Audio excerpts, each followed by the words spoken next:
మిర్చి దానికి ముందు ఇలాంటివన్నీ చూసి యంగ్ డైరెక్టర్స్ వాళ్ళు ఇప్పుడు మౌత్ పబ్లిసిటీతో ఆయన అయితే బాగా చేస్తాడు అనే ఉద్దేశంతో ఈ స్లాట్లో నేను చాలా సినిమాలు చేస్తున్నా ఇప్పుడు. ఓకే, ఏంటంటే ప్రజెంట్ ఇప్పుడు మన తెలుగు ఇండస్ట్రీలో మీరు చెప్పిన స్లాట్లో ఎవరు లేరు. ఆ వ్యాక్యూమ్ అనేది కూడా అదే తక్కువైపోయింది. వ్యాక్యూమ్ ఉండొచ్చు ఉండకపోవచ్చు, ఎవరో లేకపోతే ఎవరినో పెట్టి చేస్తారు. బట్ వాళ్ళకి ఇప్పుడు చిన్న సినిమాలు అంటే ఫైనాన్షియల్ కంఫర్ట్ జోన్ ఉండదు, కొంచెం వాళ్ళు చెప్పిన రేంజ్కి తగ్గి చేయాలి. పెద్ద ఆర్టిస్టుల దగ్గరికి వెళ్ళాలంటే భయం.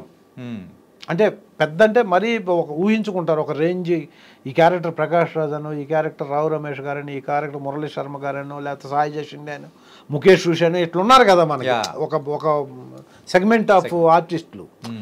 ప్రతి వాళ్ళు వాళ్ళతో చేయాలంటే అంతంత డబ్బులు ఇచ్చి అంతంత బడ్జెట్ సినిమాలు ఉండవు, మరి క్యారెక్టర్లు అయ్యే ఉంటాయి.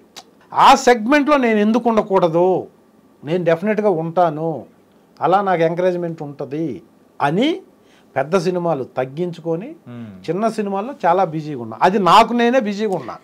ఇప్పుడు మీ దృష్టిలో కానీ, ఫిల్మ్ ఇండస్ట్రీ దృష్టిలో కానీ, సినిమాలు రెగ్యులర్గా చూసే ఆడియన్స్ దృష్టిలో కానీ నాకు సినిమాలు తగ్గినాయి.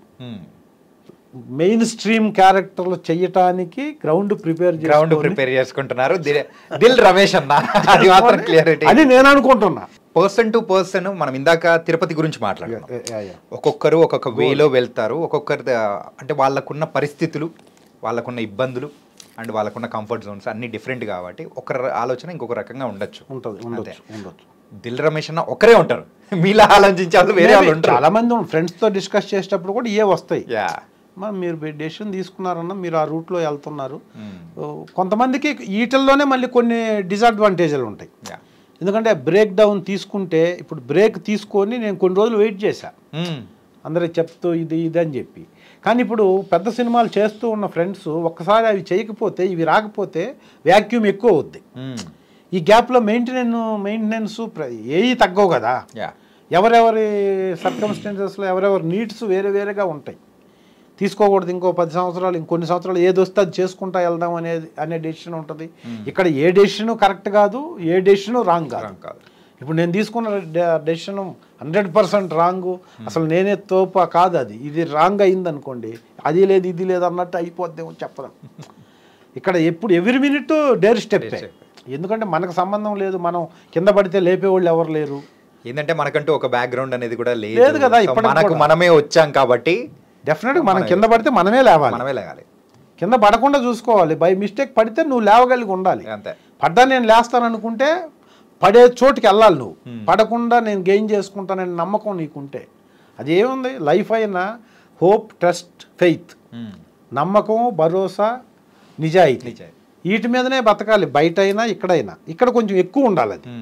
అంటే ఫైనాన్షియల్ పరంగా కూడా మనం ఒకసారి మాట్లాడుకుందాం అన్న. ఏంటంటే సో మీలాగే నార్మల్గా వేరే యాక్టర్స్ కూడా చాలామంది కూడా క్యారెక్టర్స్ చేసుకుంటూ ఇండస్ట్రీలో కొన్ని కాలం కూడా ముందుకెళ్తూ కొంతమంది ఫైనాన్షియల్గా స్ట్రాంగ్గా ఉండలేకపోవడం అనే సందర్భాలు మనం చాలా చూసాం. కానీ మీ విషయంలో అట్లా లేదు, ఫైనాన్షియల్గా స్ట్రాంగ్గా ఉన్నారని మీరే అంటున్నారు. సో ఇది ఎలా సాధ్యమైంది? నేను ఫైనాన్షియల్గా సఫిషియెంట్గా ఉన్నాను. స్ట్రాంగ్ అంటే మీకు తగ్గట్టు ఉందా లేదా? స్ట్రాంగ్ అంటే అసలు దానికి ఇన్ఫినిటివ్. అది స్ట్రాంగ్ అన్నదానికి ఎక్కడ ఎవరు నువ్వు నేను స్ట్రాంగ్ ఉన్నానంటే స్ట్రాంగ్ అంతే, నేను వీక్గా ఉన్నాను అనుకుంటే వీక్గా ఉన్నాను. ఎందుకంటే స్ట్రాంగ్ అని ఎందుకు యూజ్ చేశా అంటే మీకు సఫిషియెంట్గా ఉన్న అమౌంట్ మీకు స్ట్రాంగ్గా కదా, అంతే దట్స్ ఇట్.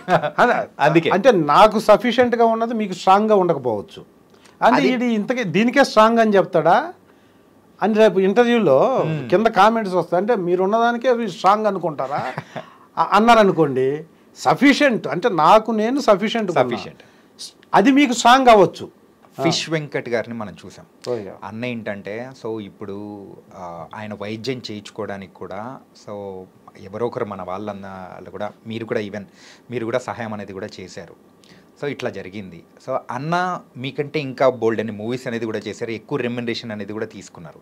కానీ అన్న దగ్గర అది ఇక్కడ డౌన్ఫాల్, ఫైనాన్షియల్ విషయంగా డౌన్ఫాల్ అయిపోవడానికి మీరు కరెక్ట్గా ఉండడానికి ఆ రీజన్ ఏంటి, ఆ డిఫరెన్సెస్ ఏంటి అనుకోవచ్చు?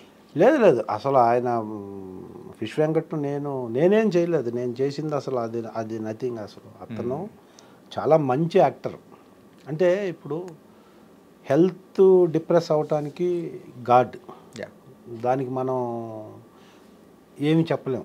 హెల్త్ అది బ్యాడ్ లక్. ఎందుకంటే నేను దిల్ కంటే ముందు నుంచి దగ్గరగా 20 years నుంచి మేము ట్రావెల్ చేస్తున్నాం. అన్ఎక్స్పెక్టెడ్గా అలా జరిగింది. బట్ రికవర్ అవుతున్నాడు ఇప్పుడు. రికవర్ అవుతున్నాడు, చాలా బాగున్నాడు. ఫైనాన్షియల్గా కూడా బాగున్నాడు. ఓన్ హౌస్ ఉంది, పిల్లలు సెటిల్ అయ్యారు బాగానే. కాకపోతే హెల్త్ డిప్రెస్ అయిన తర్వాత ఇప్పుడు నార్మల్గా చిన్న ఇది వచ్చింది, చాలా పెద్ద ఇది కిడ్నీస్ ప్రాబ్లం వచ్చింది. దానికి చాలా చాలా ఎఫర్ట్ కావాలి ఫైనాన్షియల్గా. ఆ ఎఫర్ట్కి సరిపోవట్లేదు కానీ అదర్వైజ్ బాగానే ఉన్నాడు. ఓన్ హౌస్ ఉంది, బాగానే ఉంది. బట్ దానికి సరిపోవట్లా. దానికి ఎవరో ఒకరు ఇండస్ట్రీ నుంచి ఎవరో ఒకరు ఓపెన్గానే ఫిష్ నాకంటే ఇంక 3-4 ఏళ్ళు చిన్నే డైరెక్ట్గా ఓపెన్గా తనే చెప్పాడు. అంటే లైఫ్ ఇంపార్టెంట్ కదా. ఇప్పుడు ఆత్మాభిమానం పాపం తను కూడా చాలా ఇదయ్యి అడగటానికి చాలా నెగ్లెక్ట్ చేసుకున్నాడు. చాలా లేట్ చేశాడు. యాక్చువల్గా ఇది 2 years బ్యాక్ చేయాల్సింది. కానీ ఏం తగ్గిపోద్ది ఎవరినో అడగటం ఎలా, ఇది కరెక్ట్ కాదు.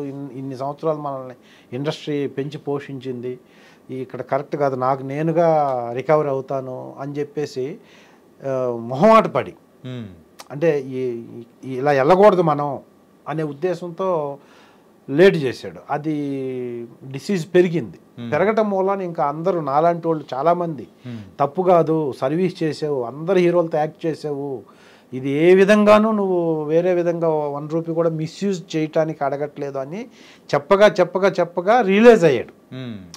రియలైజ్ అయ్యి ఇప్పుడు ఇక తప్పనిసరి పరిస్థితుల్లో ఇండస్ట్రీని అడిగాడు. ఇండస్ట్రీకి ఓపెన్గా, అంటే ఒక పర్సన్ అని కాకుండా.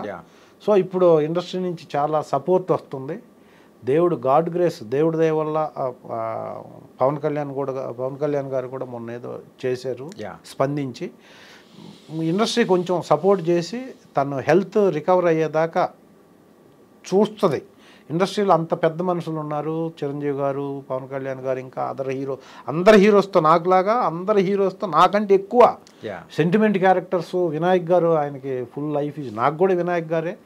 సో వీళ్ళందరూ ఉన్నారు కాబట్టి ఆ మనిషిని డెఫినెట్గా గెయిన్ చేసి ఆ డిసీజ్ నుంచి బయటికి లాగి మళ్ళా యాక్టర్గా మాతో పాటు వచ్చి యాక్ట్ చేస్తాడని నేను ప్రగాఢంగా నమ్ముతున్నా. ఎందుకంటే చాలా మంచి వ్యక్తి, హంబుల్ అన్నమాట.